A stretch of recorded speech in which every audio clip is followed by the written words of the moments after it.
Hello, everyone. Robert Wagner finally broke his silence about the mysterious death of his wife, Natalie Wood. It wasn't just another celebrity confession. It was the reopening of one of Hollywood's darkest, most haunting mysteries that has lingered for over 4 decades. A story tangled in love, jealousy, fame, and tragedy that refuses to fade away no matter how much time passes.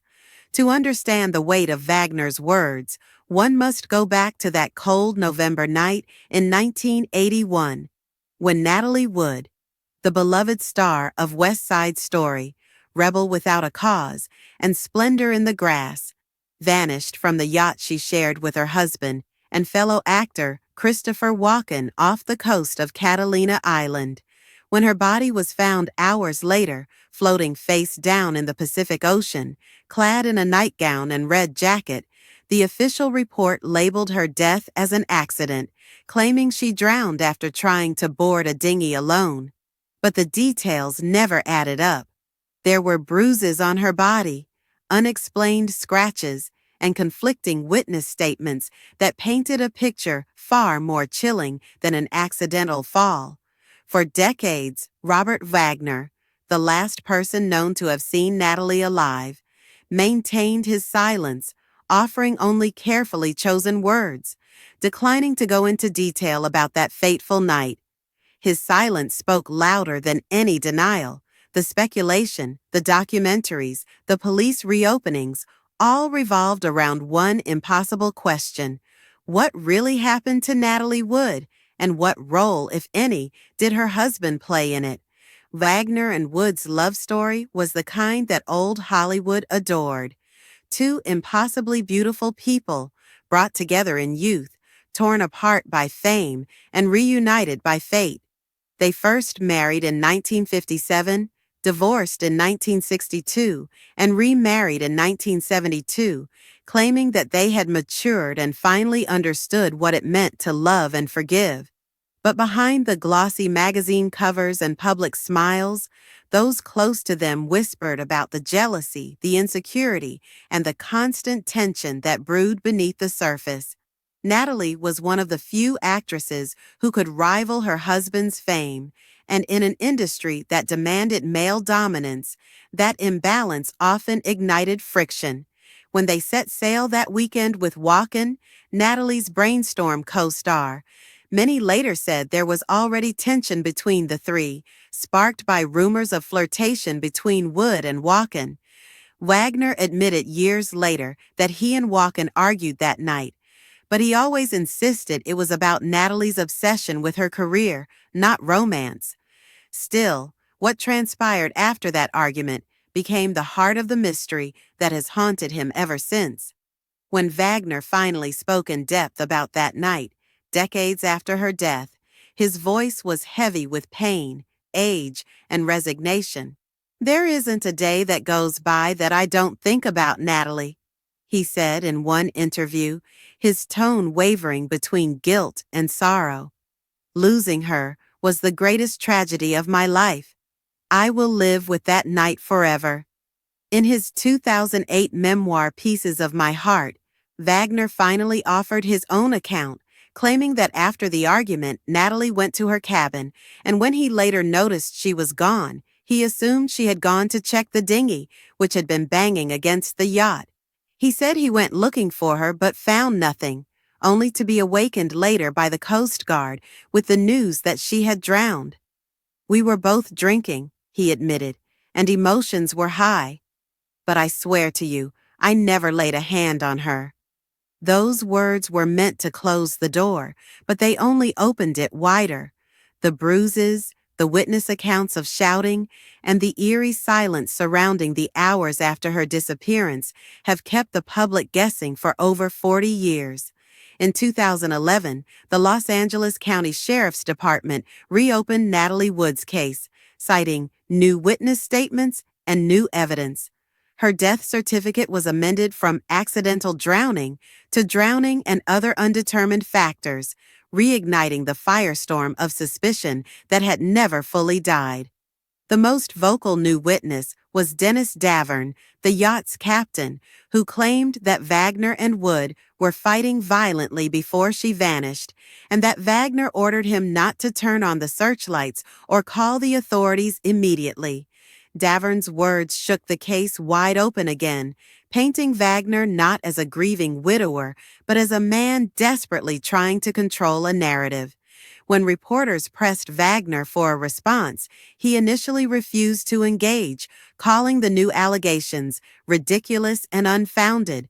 But with the public's demand for answers growing louder and his own age advancing, Wagner eventually began to confront the shadows of his past with a rare vulnerability. And subsequent interviews, Wagner admitted that he had been jealous that night, that his temper flared after seeing Natalie and Wagner in what he perceived as an overly close conversation.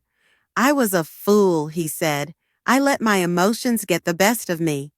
But he still denied any physical altercation, claiming that after their argument, he left her alone to cool off, only to find that she had vanished into the dark waters.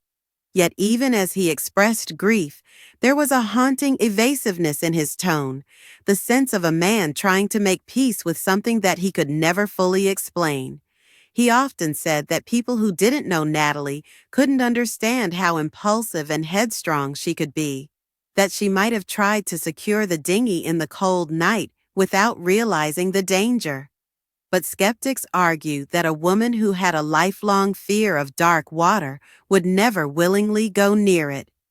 Every time Wagner spoke publicly about Natalie, whether on the anniversary of her death or during renewed investigations, the pain in his words felt real, but so did the frustration of someone cornered by history. "The truth is, we'll never know exactly what happened," he once said quietly, "and that's the tragedy." Yet for many, that statement wasn't enough. Theories have circulated endlessly: that she slipped during an argument, that a fight turned physical, that she tried to leave the yacht in anger and fell. Each possibility carries the same devastating conclusion: a life lost too soon, a mystery that refuses to rest. When asked if he felt guilty, Wagner's answer revealed the torment that has followed him. "Of course I do," he confessed. "How could I not? I was there. I was her husband. I should have protected her." Those words, raw and unguarded, seemed to crack open the emotional armor he'd worn for decades. Yet, for many, it was too little, too late. The reopened investigation named him a person of interest, though never a suspect, and the case remains officially unsolved. To this day, Wagner maintains that there was no foul play, only a tragic accident magnified by alcohol, weather, and emotion. Still, each time new information surfaces, a witness reaffirms hearing a scream, or experts question the autopsy findings, the spotlight swings back to him, forcing him to relive the nightmare once more. What's perhaps most tragic about Robert Wagner's silence, and eventual confession of sorts, is that it reveals a man trapped in his own history, haunted not just by what the world believes he did, but by what he himself cannot forget. Natalie Wood was more than his wife. She was the embodiment of his youth, his fame, and his failures all at once. When he finally admitted that he would never forgive himself for that night, it wasn't an admission of guilt in the criminal sense, but of emotional responsibility, the kind that eats away at a soul over time. "People want answers," he said, "but sometimes there are none that will bring peace." In the end, Robert Wagner's decision to finally speak openly about that night didn't solve the mystery, it only deepened it. His words were filled with love, pain, denial, and regret, a contradictory mix that mirrors the public's divided perception of him. Was he the devoted husband devastated by a freak accident, or the jealous lover whose anger led to irreversible tragedy? The truth may have died with Natalie that night, swallowed by the ocean's silence. But one thing is undeniable: after decades of evasion, Wagner's voice, trembling, remorseful, human, revealed that he has been serving a life sentence of memory ever since.